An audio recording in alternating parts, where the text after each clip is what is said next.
Hello everyone and welcome in my YouTube channel. So जैसा कि आप जानते हैं कि हम डॉक्यूमेंट ऑब्जेक्ट मॉडल के बारे में बात कर रहे थे जावास्क्रिप्ट में।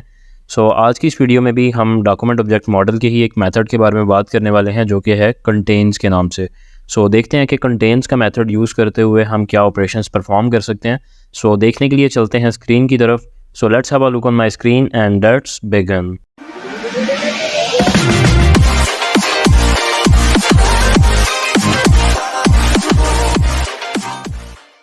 फर्स्ट ऑफ ऑल हमें एक फ़ाइल यहाँ पे क्रिएट करना होगी। Just like you can see here कि मैं ऑलरेडी कर चुका हूँ myfile.html के नाम से। एंड इस फाइल को मैंने सबलाइम में भी ओपन कर रखा है एंड साथ ही साथ इसको मैं गूगल क्रोम में भी ओपन कर चुका हूँ। जस्ट लाइक अभी अगर आप यहाँ पे देखेंगे तो हमारी जो यहाँ पे कोड है इसके अंदर जस्ट ये कुछ CSS ऐड है जो कि लिस्ट 1 और लिस्ट 2 के लिए जस्ट हमने यहाँ पे बैकग्राउंड ऐड की हुई है।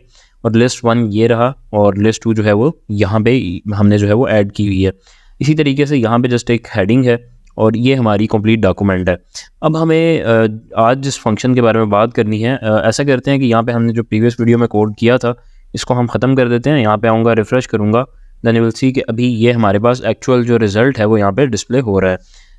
ऐसा करते हैं कि हम बेसिकली चूँकि कंटेन्स मेथड के बारे में बात करने वाले हैं तो कंटेन्स के बारे में पहले बात कर लेते हैं कि करता क्या है। तो कंटेन्स का मेथड जो है वो जस्ट हमें ये बताता है कि कोई भी एलिमेंट जस्ट लाइक एक डिव है और उसके अंदर आप मान लें एक पैराग्राफ है, तो मैं ये चेक करना चाह रहा हूँ कि वो स्पेसिफिक पैराग्राफ उस डिव के अंदर मौजूद है या नहीं है। अगर तो वो मौजूद है फिर तो ठीक है वो शो कर देगा ट्रू, और अगर मौजूद नहीं है फिर वो शो कर देगा फॉल्स। तो इस तरीके से ये वर्क करता है। और दूसरा ये भी है कि फॉर एग्जांपल अगर मैं एक डिव के अंदर एक पैराग्राफ फाइंड कर रहा हूँ, फर्ज करें उस पैराग्राफ का आईडी माई पैरा है जिसको मैं फाइंड कर रहा हूँ, और वो उसका मतलब डायरेक्ट चाइल्ड नहीं है लेकिन उसका ग्रैंड चाइल्ड है या ग्रेट ग्रैंड चाइल्ड है, तो वो अगर तो किसी भी तरह से डिव के अंदर मौजूद हुआ तो आंसर हमेशा ट्रू ही आएगा।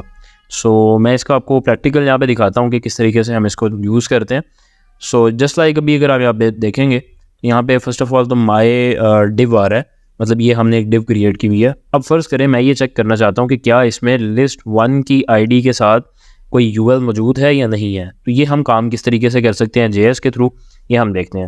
मैं यहाँ पे नीचे आ जाता हूँ स्क्रिप्ट में एंड यहाँ पे आके फर्स्ट ऑफ ऑल तो हम माई डिव जो है वो टारगेट करेंगे उसको।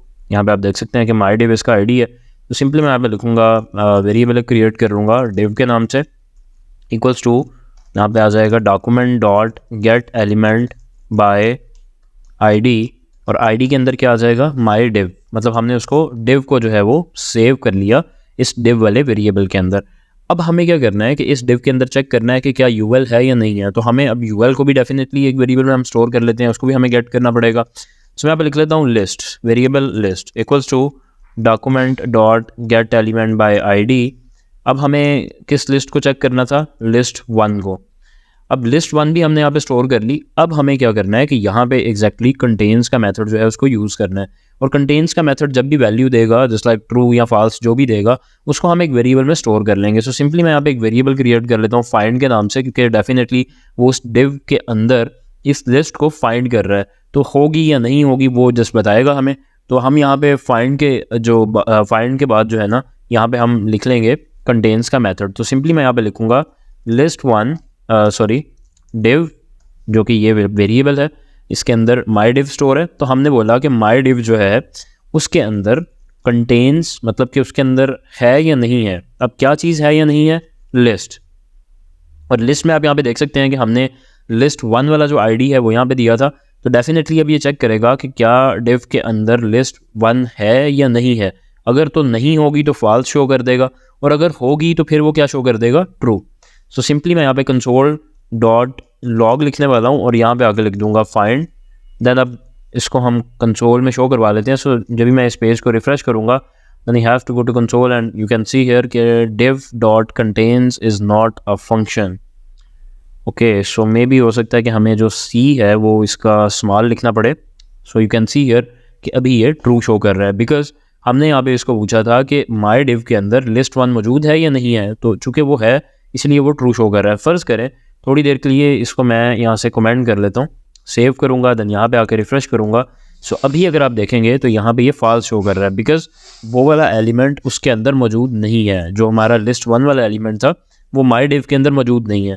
जब भी होगा तो देन वो शो कर देगा। अब फ़र्ज़ करें कि अगर ये यूएल अभी तो डायरेक्ट चाइल्ड है ना इस डिव का, अगर फ़र्ज़ करें कि ये डायरेक्ट चाइल्ड नहीं होता, मतलब यहाँ पे अंदर इसके एक डिव बनी आ रही है और फिर उसके अंदर भी एक डिव बनी आ रही है, मतलब इसका ग्रेट ग्रैंड चाइल्ड बन जाता है, तो देन वो क्या करता है? सो जब भी मैं इसको यहाँ से कट करूँगा, कट करने के बाद मैं यहाँ पे आके पेस्ट करूँगा, so then you will see here कि अभी जब भी मैं इसको सेव करूँगा एंड यहाँ पे आके मैं रिफ़्रेश करता हूँ, so you can see here अभी भी ये ट्रू शो कर रहा है, बिकॉज चाहे वो ग्रैंड चाइल्ड हो, चाहे वो ग्रेट ग्रैंड चाइल्ड हो, जो भी हो, अगर उस डिव के अंदर वो एलिमेंट एग्जिस्ट कर रहा है तो डेफिनेटली वो ट्रू शो करेगा, अदरवाइज वो फॉल्स शो करेगा। बिल्कुल इसी तरीके से अगर हमारे पास फ़र्ज़ करें एक और डिव है यहाँ पे, मैं यहाँ पे यहाँ तो फिर इसी डिव के अंदर कर लेते हैं, एक पैराग्राफ क्रिएट कर लेते हैं। जस्ट लाइक मैं यहाँ पे एक पैरा बना लेता हूँ, here is some paragraph for testing, और सेव करता हूँ। सेव करने के बाद हम ऐसा करते हैं कि यहाँ पे आते हैं और फाइंड, अब हम कुछ और कर लेते हैं, हम यहाँ पे लिस्ट की बजाय एक और यहाँ पे वेरिएबल लेंगे और यहाँ पे मैं लिख लेता हूँ पैरा। आई थिंक हमने उसको कोई आईडी असाइन नहीं किया, वैसे भी हम उसको कर सकते हैं, लेकिन हमें अगर आईडी उसको असाइन कर दें, मतलब यहाँ पे मैं फ़र्स्ट पैरा के नाम से कर लेता हूँ, आईडी असाइन कर लेंगे तो बेस्ट होगा। सो सिंपली मैं यहाँ पे आके लिखूँगा लिस्ट 1 की बजाय फर्स्ट पैरा। अब अगर यहाँ पे आके मैं लिख दूँगा पैरा, देन सेव करूँगा, तो अब ये पैराग्राफ को फाइंड करने वाला है उस डिव के अंदर। रिफ्रेश करता हूँ, you can see here it's showing true, but जैसे ही मैं यहाँ पे आऊँगा, यहाँ पे आने के बाद मैं इस पैराग्राफ को यहाँ से रिमूव कर देता हूँ, देन जब भी मैं यहाँ पे आके रिफ्रेश करूँगा, you can see it showing false. तो इस तरीके से बेसिकली ये कंटेन्स का मेथड काम करता है। सो ये तो एक छोटा सा कॉन्सेप्ट था डॉक्यूमेंट ऑब्जेक्ट मॉडल का। जो हमारी नेक्स्ट आने वाली वीडियो है उसमें हम कुछ और जो डॉक्यूमेंट ऑब्जेक्ट मॉडल के ही कॉन्सेप्ट्स हैं उनके बारे में बात करने वाले हैं। सो उम्मीद करता हूँ कि वीडियो आपको अच्छी लगी होगी। सो अगर आपको वीडियो अच्छी लगी तो आप इसको लाइक करें एंड चैनल को सब्सक्राइब करें। सो मिलते हैं नेक्स्ट वीडियो में। थैंक यू, अल्लाह हाफिज़।